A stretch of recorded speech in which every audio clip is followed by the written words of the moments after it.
Bonjour à tous, alors dans cette vidéo on va voir ensemble comment bien conclure votre entretien d'embauche. Alors il faut comprendre que les dernières minutes d'un entretien sont décisives. Il s'agit de la dernière image que vous allez laisser au recruteur. Alors comment bien conclure un entretien? C'est ce que nous allons voir ensemble dans cette vidéo. Je suis Axel, créateur de jobpourmoi.fr et coach en recherche d'emploi et je vais vous donner 5 conseils pour bien conclure votre entretien d'embauche. Mais tout d'abord, si vous souhaitez recevoir des conseils pour votre recherche d'emploi, des astuces pour décrocher plus d'entretiens ainsi qu'une liste de compétences à mentionner dans votre CV, il y a un lien dans la description, vous n'avez qu'à cliquer, saisir votre email et vous recevrez tout ce contenu gratuitement par email. Et pour ceux qui veulent aller plus loin, il y a des formations complètes pour trouver un emploi. Premier conseil, restez vigilant jusqu'au dernier moment. Tant que l'entretien n'est pas terminé, vous n'êtes pas à l'abri d'une erreur. En effet, il arrive trop souvent que les candidats arrivent en fin d'entretien, l'entretien se déroule bien et finalement on commence à voir chez le candidat une baisse d'attention et un excès de confiance. C'est l'exemple du candidat, voilà, l'entretien s'est bien passé, il y a une bonne cohérence entre le poste et son profil et puis son attention baisse, il est tellement confiance qu'il commet des erreurs d'inattention. Donc, même si durant l'entretien, les échanges ont été sympathiques et que votre candidature semble correspondre, ne baissez surtout pas la garde et restez attentif jusqu'à la fin. D'ailleurs, attendez-vous éventuellement à avoir une question piège de fin d'entretien. Voilà, ça c'est le cas où vous arrivez à la fin de l'entretien, l'attention est redescendue au fil des questions et là, le recruteur vous dit « Ah oui, j'allais oublier, j'ai une dernière question. » Et là, paf, une question déroutante qui arrive et qui va remettre en cause tout l'entretien. Donc, pour éviter de vous faire piéger au dernier moment, ne baissez pas la garde et restez attentif jusqu'à la fin. Deuxième conseil, le fait de résumer avec énergie.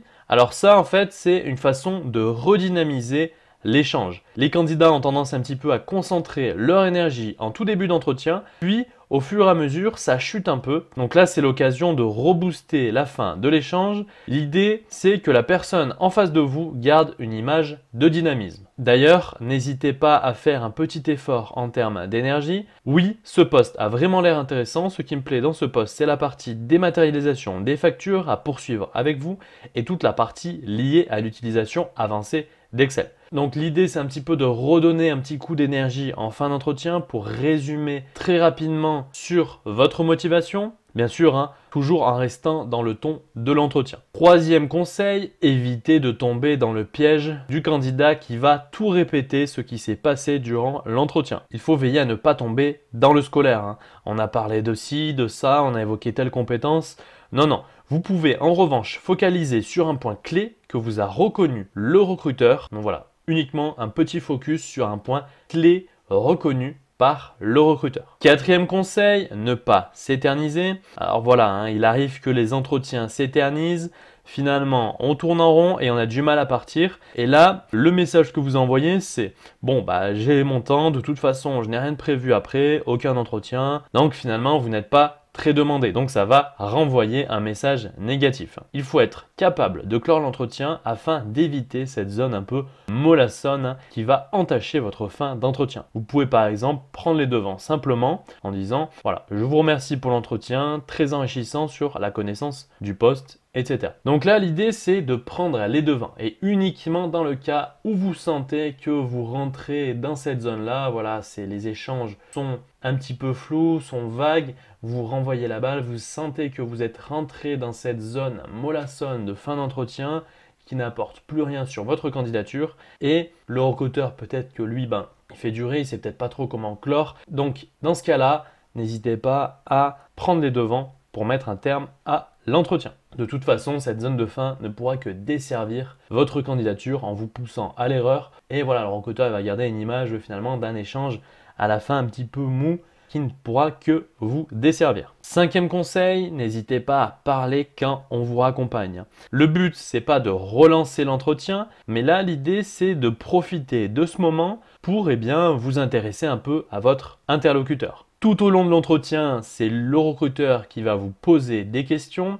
Donc là, pourquoi ne pas profiter de la fin de l'entretien lorsque le recruteur vous accompagne pour échanger les rôles et vous intéresser à lui.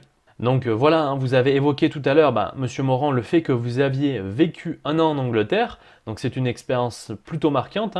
et qu'est-ce que finalement vous en retenez. Ou alors une question du type un petit peu bonus, hein. Dans le cas où c'est une entreprise de taille familiale, hein, voilà, une petite entreprise, éventuellement de demander au recruteur lorsqu'il vous raccompagne, eh bien voilà, j'aurais aimé faire, si vous avez le temps, un tour des locaux. Voilà, là le recruteur il va dire, bah, ça c'est un candidat plutôt intéressé puisque bah, finalement, on sent qu'il n'est pas simplement venu pour passer son entretien. Là, il s'intéresse vraiment puisqu'il veut faire une visite. Et entre deux candidats, le candidat qui va voilà, s'intéresser un petit peu plus et demander cette visite des locaux, et le candidat, lui, qui va partir directement, sans même parler au recruteur, forcément, il va y avoir une différence de perception par le recruteur. Et même si cela ne se fait pas, de toute façon, vous aurez au moins pris l'initiative et ça marque votre intérêt pour l'entreprise. Évidemment, si le recruteur n'est pas très bavard, contentez-vous d'être raccompagné. Et les deux dernières actions avant de franchir la porte, vous avez le recruteur en face de vous, vous allez clore par une poignée de main ferme et un remerciement. Donc voilà pour ce qui est des 5 conseils pour bien conclure votre entretien d'embauche. Je suis Axel, créateur de jobpourmoi.fr et coach en recherche d'emploi. Je me répète, si vous souhaitez recevoir des conseils pour votre recherche d'emploi, des astuces pour décrocher plus d'entretiens, ainsi qu'une liste de compétences à mentionner dans votre CV, il y a un lien dans la description, vous n'avez qu'à cliquer, saisir votre email et vous recevrez tout ce contenu gratuitement par email. J'espère en tout cas que cette vidéo vous sera utile et je vous souhaite bon courage pour vos entretiens.